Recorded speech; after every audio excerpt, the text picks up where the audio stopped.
Okay, some thoughts on the very short news piece about the homeless turned into Wi-Fi hotspots.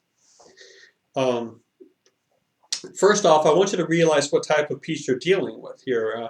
Notice that there's not even an author's byline associated with this piece. There is a publication name, the New York Post, but there is no person's name on here. And one of the reasons for that is that this is a wire piece, what's called a wire, and it really does harken back to the days where this information would come over a physical wire. Now we're beyond that in our technology, but when someone talks about a wire service or a wire piece, this is what they're talking about.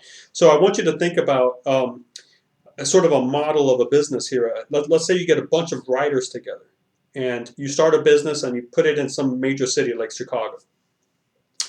And these writers are themselves scouring local news and constantly watching for that new event that might happen anywhere in the United States. So they're constantly scouring news websites. They're scouring local news, major news channels, whatever. And as soon as they find an event that they think is newsworthy, of course, someone beat them to it, right? But that person might be just one TV channel somewhere, or one reporter, or one small article that just came out in a digital version of a magazine. Okay, well, these writers then would take would take the information, not any of the original wording or anything, but they themselves would write a quick synopsis of that event, right? A very small one. Sort of, if you think of an actual web article that you would see about it, let's just say it was like two-thirds of a way written, half done, right? And they collect all of these, right? And then they would sell this packet of information of of drafts of stories, right, to publishing or news outlets. Like they'll sell it to CNN, they'll sell it to the Wall Street Journal, they'll sell it to a bunch of local news services, they'll sell it to you know, just pick another news magazine or another a news website. Now those platforms at that point, depending on their own history, how big they are, how many workers they have, how many journalists they've hired, they can be producing their own news, but they might want to use some of these for filler. Okay, and so at that point they would look at what they've gotten in the wire service and they would pick the interesting stories. Then they would just give it to a junior writer or reporter or whatever, and that person would make sure it's readable, would maybe add a little bit and put a human touch on it, and then it's ready to go. Okay, so you can create news, very quickly through a wire service, which is a great topic to look into if you're into journalism, if you're into information studies. It's just the topic of churn, right? Of constantly in today's day and age, right? How do you come up with all these news stories? I mean, there are some major stories that you can cycle through in the course of a week or two because they spawn so many derivative stories and so many updates. But there's so many other things that you need to use to fill in a spot, and it's just going to be good for a day or two. How do you come up with all this new content? Without employing 1,000 journalists? What if you have only 50? Then a wire service is really something that can help you. But that means that the originality of your news goes low, right? Um, but looking into this, just looking at how news is made, is a great topic. It's a great topic, and I would encourage someone to run with that. But let's get back to this article at hand. Yes, this version, the version that I gave you, is a Wired story, and that's why there are issues here about the homeless in Austin, Texas. But whoever's writing this goes and interviews the homeless from New York Central Park. There's enough of a geographical divide here and an economic divide that what appeals to a citizen of New York or a homeless person in New York would not be the same thing. They would not be viewed. We could not automatically necessarily say, oh, well, that means that's how the homeless in Austin are viewing it. There's too much of a social economic and geographic divide, right? But whoever's had to put this stuff out there probably had like 2 or 3 other paragraphs to fill out, or maybe 2 inches to fill in, and so they ran out during their lunch break and interviewed some homeless people. I mean, it literally is that sort of thing. So, um, you know, bizarre. But I want you to read this news article.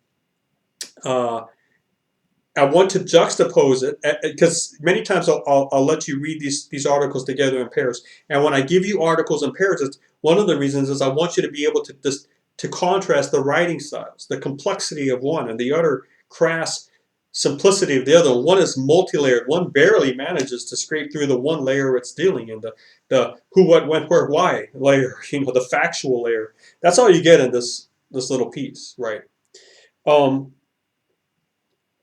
But there is something else that I would throw out to you just to help you think through what's really happening here. Some questions I have or some thoughts I have. One is, how did any company think this would work?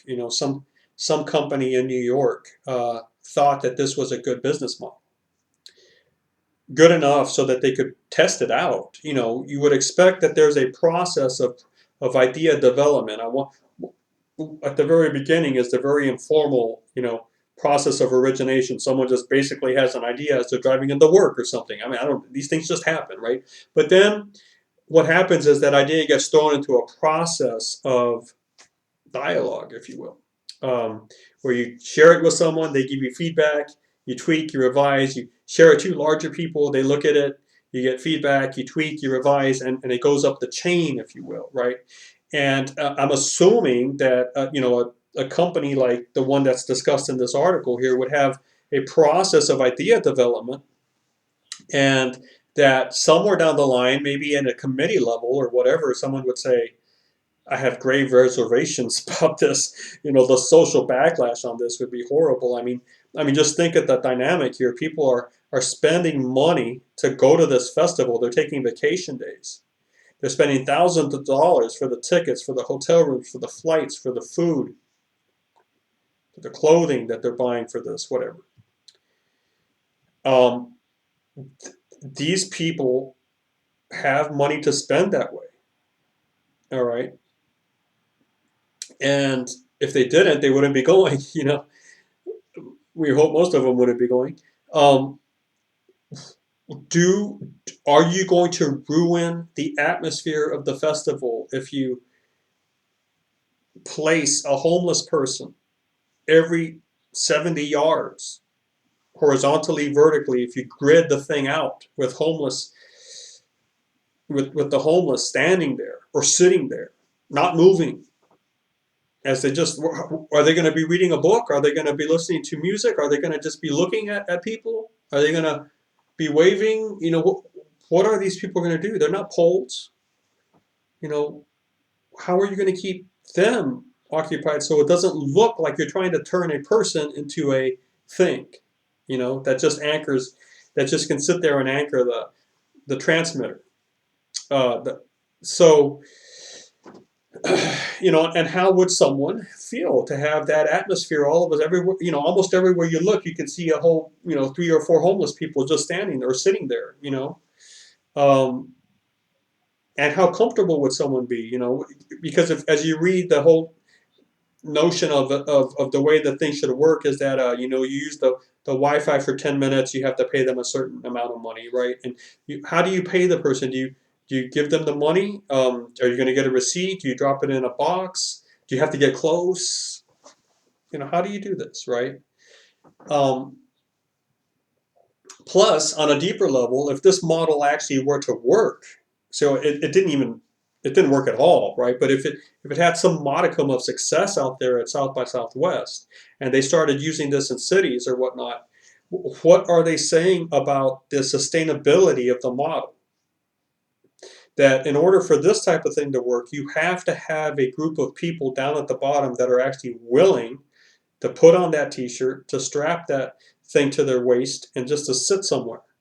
In other words, you'd have to have sort of a permanent group of very desperate individuals to do that don't have regular jobs because they're able to sit at that corner for 4 hours or 8 hours or whatever. In other words, instead of really helping the homeless, you are anchoring them because you are creating a permanent need for that type of person. And so well, my question, one of my questions about this is how did this idea ever get to the point where someone sank some money into this and said, let's go do this, let's really roll it out, let's have a pilot program in a real place at a real time with real people. This sort of thing should have been eliminated in the conception stage, right? Is it a failure of imagination? I mean, imagination is very hard. Sometimes we all assume we have an imagination, but I think we all enjoy stories. That's one thing. And we all have memory, and we all can imagine, something as we read a story or as we watch a story. But to really be able to place yourself into a situation that you craft of your own dimensions up here, to see how that thing that you're thinking about is going to play out, to actually see the movement, to sense the feeling that's there, that's beyond you. In other words, to get out of your own locked in situation here of knowing yourself as the best subject, and to be able to imagine the thoughts, feelings, and activities of other human subjects, to really get into them, if you will, in your mind. It's very hard to do. If you can do it, then you can start eliminating bad ideas very quickly because you realize that's actually not going to work with that person. I can imagine how that person would feel. Was it a lack of imagination, or was it the dream of one prominent person that was so prominently placed in the company that no one knew really how to say, this is not a good idea? What if the owner of the company came up with this idea, right? And the subordinates are like, who's going to tell them that this idea is bad? So that might be another explanation for how this idea came about. But I guess what I'm saying is I'm interested in the concept of blind spots. Is how do we have blind spots? How is there really something that no matter how much we as an individual look at it, we just can't see that broken wheel back there, or how the thing really is not going to work? What makes us blind to that? And how do we fix that? Because if you begin to look for blind spots or for the effects of blind spots, for example, what would you say of a donut company that decides, because of the success of Krispy Kreme, decides to work with the K's and decides to say, well, we can't call it KK Donuts because I think Krispy Kreme might have a KK logo or something. Why don't we throw another K on there and let's call it KKK Donuts? And I kid you not, there was a company that tried to get started with KKK Donuts, and then they realized, oh, I guess in America that means something that we shouldn't be doing. It's a blind spot. What do you do with, in 2007, 2008, at the beginning of the Great Recession, Detroit actually experienced this before the vast majority of the nation did. And the car companies almost went out of business. The three main companies there in Detroit, Ford, why can't I remember these? Ford, Chevy, was it? Chrysler? I don't know. You have to look into this. But the three American companies, they needed to get to Washington to ask for a bailout. And Obama gave them the bailout. It's not necessarily a bad decision. I think you have to, a lot of things get weighed into the bailout, but to get to Detroit, from Detroit to Washington D.C., these three CEOs of the companies actually got into their jets and just blew through a ton of gas, to get to Washington D.C. The distance is not that great. They could have simply got into a hybrid car, and they would have made a great statement in terms of affordability, maybe the word repentance is too strong, but the notion of we made a mistake investing in SUVs and big trucks. They had really sunk a lot of money into that, and those trucks weren't selling. as they thought they would. We made a mistake with the gas guzzlers. We're going to make more affordable, more efficient cars for the American public. No, they don't. They get in their own gas guzzlers and get over to Washington to ask for a bailout. And so there was one reporter that tracked that and wrote a story about the hypocrisy involved. I don't know if it was hypocrisy. I really do I think it was a blind spot. I just think that I think those presidents were as embarrassed, or CEOs were as embarrassed with the incident as everyone else. Of course, they were in a peculiar situation. I don't think they really just wanted to admit it, but I just didn't think they saw that coming. So a blind spot. And if you start looking at these, you'll find them in a lot of places. And I think I have a curious question about that. It's just, how does this happen? How does this actually happen? When you have a lot of people thinking over something, right? How could you create something that could fail so miserably? I'm kind of hesitating here because I'm trying to remember other examples. I feel like I've got a ton of them that are just running around in my head because of the books I've read and the stories I've listened to. But unfortunately, I don't think I'm going to be able to pull another one out of the hat for you. But that I think that's really what this topic, this essay is about.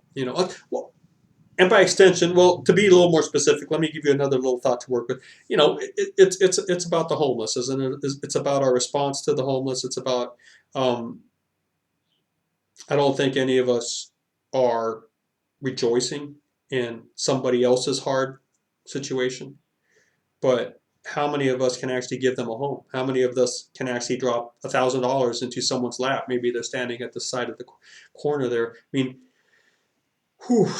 we're in a situation where we understand what they're going through, but we don't know how to help them effectively because our own finances as individuals are so strapped as well for many of us. And for those that, we can have all sorts of defensive mechanisms here, right? In terms of, well, here's why I'm not going to give $500 to a homeless person.